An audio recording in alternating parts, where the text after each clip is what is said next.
Welcome! My name is LikeIt's1985, and today we are going to take a look at the high-grade Universal Century ZSAA Unicorn Version Gundam Model Kit. So first off, let's have a close look at the box art. Really awesome box art there. You can see the ZSAA firing away its missiles, which is really nice and cool looking. And in the background you can see the booster unit. So now I want to point out the stickers you do have to apply on this kit.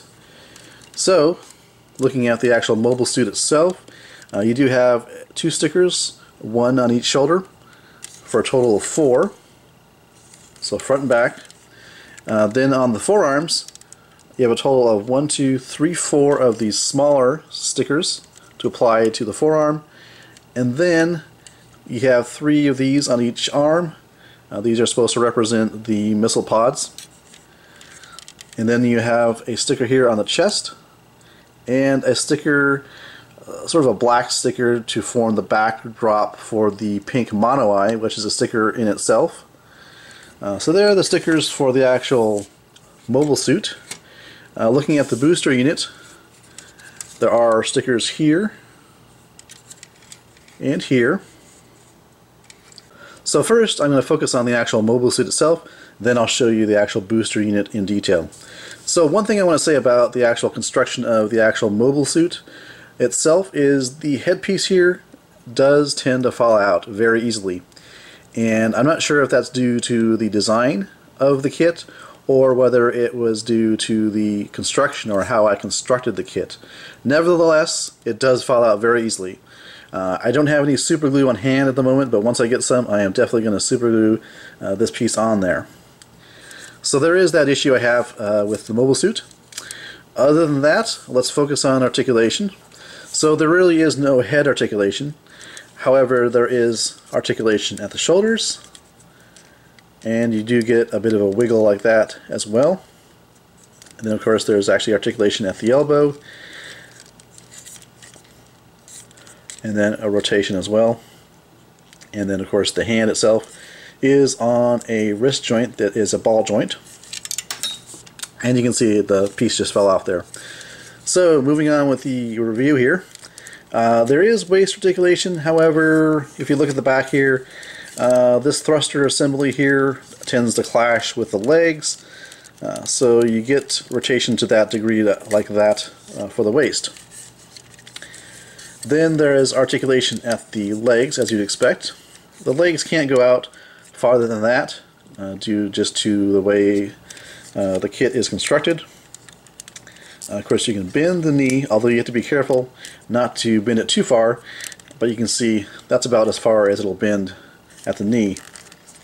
And then of course there's articulation at the ankles, just a basic ball joint, so you do get the wiggle there and the back and forth for the foot. Now the mobile suit itself does have some hidden features, and this is carried over into the actual model kit. By features I mean hidden missile pods. So you can take off these chest piece here on either side, and I forgot actually to mention that these chest missile pods are actually stickers as well. You can see there. Now moving on to the thighs, there actually is a sliding mechanism here.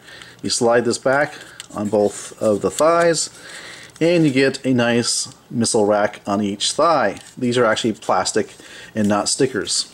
Now on both legs there also are some missile pods. If you take the leg and rotate this piece forward, you can see the missile pods in there. That of course is all plastic, which is nice. And of course you can do the same thing on the other side here. Just get your fingernail in there as much as you can. Or you may want to grab onto the front section here like this, and that will separate out like that. And there you have all of the missile pods fully deployed and ready to cause mass destruction. So that's pretty cool. Might as well leave this off because it keeps falling off no matter what I try. So there he is, all ready to engage in battle. So with that said, let's focus on the actual booster unit. So looking at the booster unit, looking at the front here, you can see an array of missile pods. They do rotate. The outer ones here do rotate down like that and around a bit. And the inside ones are on a peg. And you want to be careful with these because I've noticed these tend to fall off. The more you mess around with them, the more they're likely to come unpegged. So I tend to leave those alone as much as possible. So pretty cool booster unit, and on the back here a fantastic cluster of thrusters. So really cool. Nothing really articulates. These are all static. Nothing's on a ball joint, but that looks very awesome as well. So looking at the side here, looking at the bottom, and these panels here do come out just a little bit. You can see there they articulate as well. So pretty cool. I like the fact that this can be separated as a booster unit instead of being docked to the actual mobile suit. So you do get some display options with that. Speaking of being docked, this booster unit can be attached to the back of the actual mobile suit. So let me go ahead and straighten out the mobile suit here. There actually is a connection point on the back here, you can see, that corresponds to this piece of plastic here. So you want to just tab that all together so it sits flush inside there. Then what you want to do is you want to rotate the missile pods forward so that they're in the over-the-shoulder position. Something like that.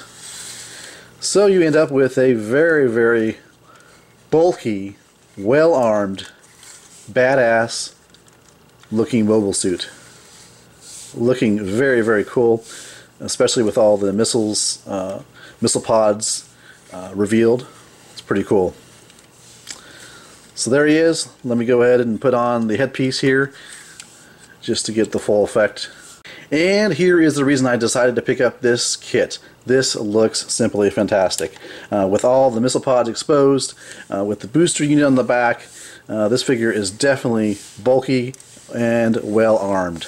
I do like the look a lot. So very, very cool. Definitely the reason why I picked up the kit is because of this gimmick with the missile pods and the booster unit docking with the mobile suit. So pretty cool. So with that said, let's take a look at some size comparisons. Size comparison with other high-grade kits. On the left, of course, is the Jin. On the right is the Super Custom Zaku F2000. I absolutely love the design of this particular mobile suit, and that's why I do recommend this kit highly. I love it. Fantastic, bulky, well armed. I love the fact that you can use the booster unit separately or it can be docked on the actual mobile suit. Really, really fantastic. Thanks for watching. This has been my review of the high-grade Universal Century ZSAA Unicorn version Gundam model kit.